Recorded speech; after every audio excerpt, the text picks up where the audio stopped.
Welcome to Slasher Sunday. So, as promised, we are moving on to Hatchet 2. Now, this is a film that I was going to see in theaters because AMC had agreed to release this unrated. And it was like this big deal because it was the first film to be released, wide in an unrated release.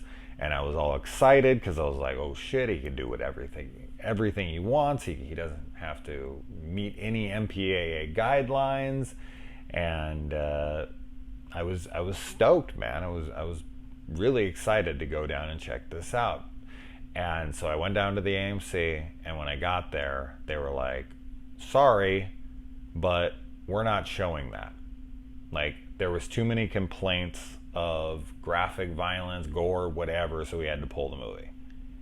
You went to a second part of a slasher series that was boasting all over its promotions and its, advertisements that it was unrated and that it could do whatever the fuck it wanted. It could pack on the gore and the violence and do whatever. And you come out and complain to management that it was too graphic. Fuck you. That's insane. That's like complaining that the porn you watched had too much sex in it. Like, really, dude? That's what you're there for. I sat there dumbfounded for a second. I was like, excuse me? What do you mean people complain? What? And he's like, yeah, it got pulled, blah, blah, blah. And I drove all the way down from Sedona to Phoenix. So it was like an hour and a half drive to get there to find out that they weren't playing it. Oh, I was pissed. So anyways, let's talk about this. So it starts abruptly, much like the first one ends, with the same sequence, kind of, but a very similar sequence of Victor Crowley screaming into Mary Beth's face here, who has now been replaced by the wonderful Danielle Harris. Although, as I had said in the previous video, I do prefer the original girl. A lot of it has to do with continuity, but part of it has to do with, I don't think Danielle Harris is that great in this movie. I think she's trying too hard to be the other girl, and it just kind of falls a little flat. Now, on this rewatch, I have to say, my opinion of her performance in this has come up. There are still very shaky places, rocky places, where she's doing some acting, and I'm like, but a movie like this doesn't need award-winning performances, let's be honest. So it's all right. It's Danielle Harris. I love the girl. Man, when she's in this movie, I don't know if I've ever noticed, I don't think I've ever seen it more apparent how small she is. She's walking down the street next to somebody, and then she gets next to Tony Todd, who's a pretty big dude, but she is teeny tiny. Like, I want to say I think I've read she's like 4 something. Like 4'10", 4'11", or something insane. And she looks like she's 90 pounds. It's wild stuff. And she is still just hot as all hell. She is a tiny girl, though. You've got John Carl Buechler here reprising his role as that crackerjack dude. And he immediately pushes her out the door, like, get the fuck out of here. But then he goes through his hall, and he finds Bayou Beaver's dude's camera, and he's fast forwarding through it, so you get a decent amount of nudity in this. And that girl who's like, you used to be my teacher or whatever, oh my god, her body's outrageous. But then there's a really funny sequence where the guy's like filming, and he's like, come on, lift up your shirt, let me see what you got. And the girl's like, come on, mister, I'm only 14. And even this redneck out there in the bayou who you would, peg as being who knows what, is like, that ain't right. It's just really funny. It's like, dude, gross. Come on now.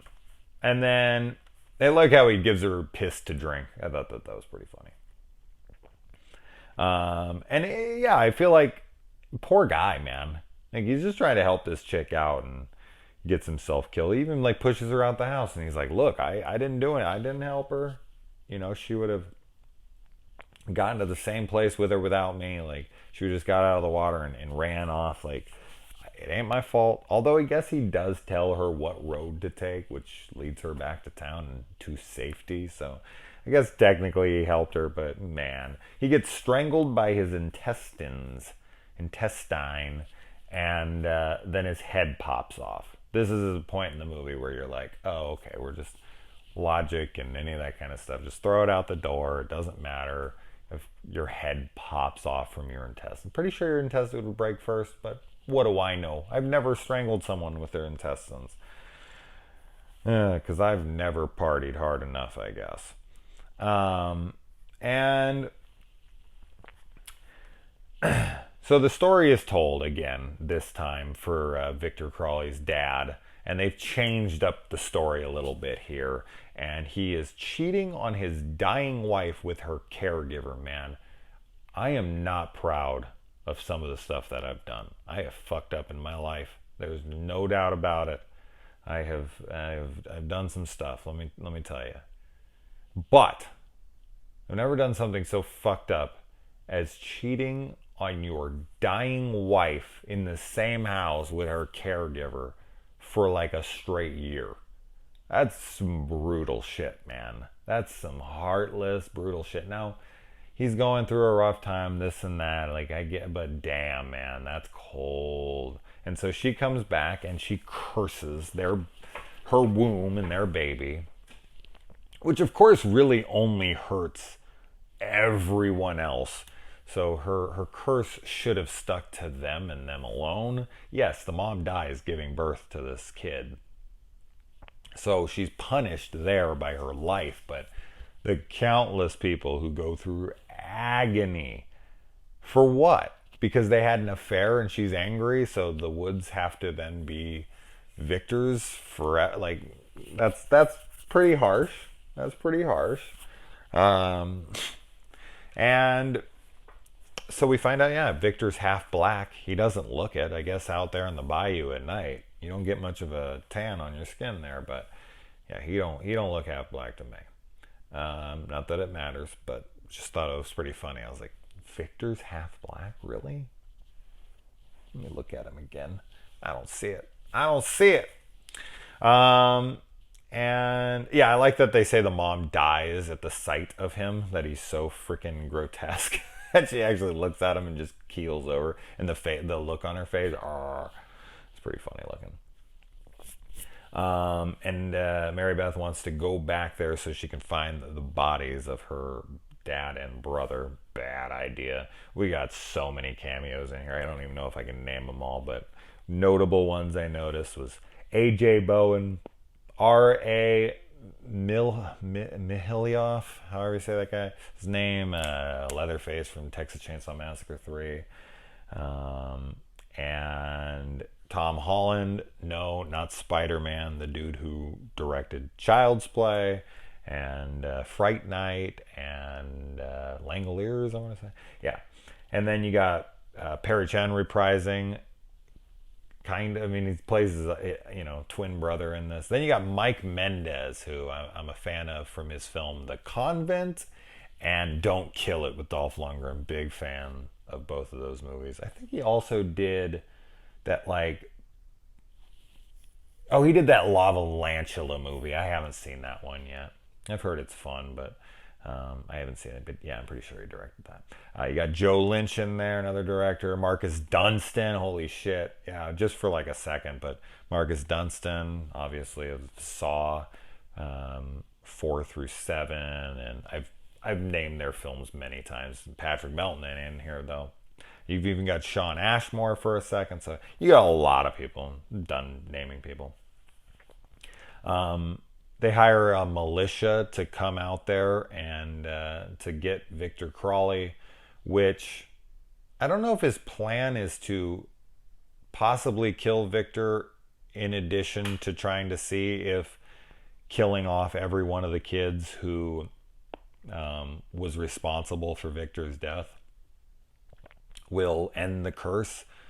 So, but he brings out the uncle who then you find out at the end isn't actually her uncle. It's her dad's best friend, and her uncle died many, many years ago when she was like 12 or something. And but the militia, like, why not just go out there with just him? I guess that's just a way for him to feel safe, I suppose. I guess that answers my question for the most part, but I don't know if he was just taking them out there to protect him, and then once that guy's dead. But yeah, he wants to take him out there so Victor Crowley can kill him. It's not like he's going to kill him himself, otherwise that would be murder. He kind of talks about that, so that's good. This one guy's face, he just smashes and smashes and smashes and smashes, and then you see it from the side, and it completely is caved in. God, my voice. I've been talking too damn much. A propeller blade underwater. It's pretty good looking, and then he pulls the face up out of the water, and the guy's like eyeball is dangling in the back of his like exposed open cavity of what's left of his skull. My voice is going out on me. Excuse me. And the CGI, if that's what that is, in the center of his face, looks terrible. Also, what looks terrible? The testicles that are falling down from the double giant chainsaw halving of two people, and the testicles fall down on either side. Would it have really been that hard to dangle practical prosthetic type freaking testicles? Do they really have to be CG? Am I missing something? I just don't understand it. Was that like an afterthought? Like, oh, you know, it'd be really funny. Can you add balls dropping down? That's probably what happened, because this film's so practical most of the time that the CG testicles just hurts it. Like, don't do that. It just makes it look bad when it was already, like, it was a fun kill. I like that AJ Bowen is hanging out with this chick who he says he's getting married. I guess he's with another chick. This was some ex-girlfriend who's maybe crazy the way he treats her. She seems like a crazy ex. And then him are bonding and getting along, and she pulls out her stupendous tits. Isn't that freaking, what is it, Trent or something from Friday the 13th remake? Isn't that who says that damn shit? I'm not a big fan of that movie. I think I've seen it twice. Once was for a review on the channel, and once in theaters. I can't get into that movie, but I think everybody loves that line. Yeah, stupendous tits. Yeah. But yeah, this chick, wow, she's got one hell of a rack, and he's just like, all right, fuck it. Like, I can't resist. And he goes in, and then he's doing her from behind, and she's like, you know, do you like this more than ice cream, chocolate ice cream? Do you like my pussy more than Jesus? And he's like, oh, that's we don't need to bring that up right now. And do you love me more than baby Jesus? And he's like, oh, Jesus Christ, like, what the fuck are you asking me? And then of course she gets into do you love me? And he's like, and then he finally is like about to come. So he's like, okay, I love you. I just do anything to come. Oh, Jesus, man. The shit guys will say to get laid is outrageous. But then he gets decapitated, so he like fucks her harder. And I want to say is it Thanksgiving? Essentially, the turkey does the same thing, and like the blood on the back, she thinks it's like his cum, and then the turkey like gets behind her and is like fucking her, and he's like, you just got stuffed, and there's that whole thing. Isn't that like a very similar sequence? I feel like I've seen this a few times. Definitely a lot of like blowjob decapitations that I've seen in movies, sex decapitation, sex. A lot of sex scenes get broken up, but I did like the head decapitation and like the jolting of the body to fuck her harder. And then the belt sander is back here, and he uses it on the back of Perry Shen's character's head. And then once the brain's exposed, which the brain still is completely rounded and not injured at all by the belt sander that completely went through the scalp, and it would be rounded and definitely be shredded, but whatever, it doesn't matter. Then he takes that and smashes through his head. So the kills are all solid. Here's the problem, though, is I didn't really like a lot of the characters. I thought that the one dude who was hitting on Mary Beth, and I mean, he was a creep as fuck, dude, grabbing her mouth and talking for her and being like, will you make out with me and all. No, no. It was funny, but it was like, no, don't do that. But I thought some of his dialogue was pretty funny. But from most of the other characters, the new ones, I liked AJ Bowen's all right, and his sex sequences. His sex sequences, he had multiple. No, just one. But everyone else, I don't know. Just they didn't really work for me. So I guess this movie, I didn't love it because of the characters, but the kills are great. And that's really what we're there for. You got some great nudity. You got some fucking awesome kills. You got a few good characters. You got a great villain. I mean, the movie's solid, don't get me wrong. I just felt like some scenes are bogged down by kind of lame characters. The "you gotta be fucking kidding me" line that Reverend Zombie says here, that might be the most overused line in film history. Like, when they need that punchy moment, it almost always gets a laugh or it always gets a reaction from the crowds. But the whole, like, something happens, and I don't know where the first iteration of this is from. I don't know how you could find that. It's hard to go through all film, but of course my first memory of that would be John Carpenter's The Thing. You gotta be fucking kidding me. Like, I've heard this line in so many movies now, in that big moment when something comes out or something comes back or something, whatever, and the person's just like, oh my, always that line. So I feel like it's an extremely overused line.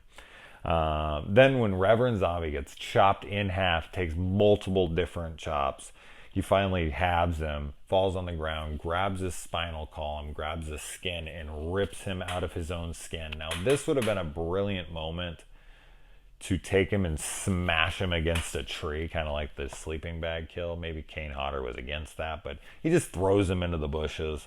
It looks kind of funny, but smashing his skinless body against a tree would have just been like extra brutality. I would have loved that stuff. And then Mary Beth goes in, smashes his face to bits, and his hand twitches a little bit, and she brings a shotgun up to his face. Fuck you! And blows his head off. Just hard cut credits. Good stuff, good stuff. So, all right, guys, next week we will cover Hatchet 3, and then the week after that, Victor Crowley, and we'll be done with this. But we're halfway there. We're halfway there. What's your favorite kill in this movie? We'll keep it by movie for now. My favorite kill in this one would probably have to be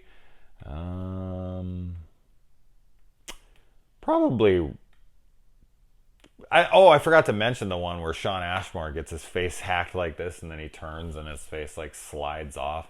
I thought that was pretty cool. I want to say there's another really cool one there too. Yeah. No, I thought I said it before that. I think I skipped over it, which is kind of annoying. Yeah, I feel like there's another one right there where he gets the face cut off, and then some. Oh, I didn't even mention the table, like RA. So, Leatherface and Victor Crowley go like head to head, and then he finally puts his head against a freaking table and kicks his head off, and his head slides across the table and then blinks. The blinking's a little silly, but I still like it. That's a pretty great kill, I have to say. I do really like that one. But having a guy grabbing his spine and ripping him out of his skin and then like throwing him out into the woods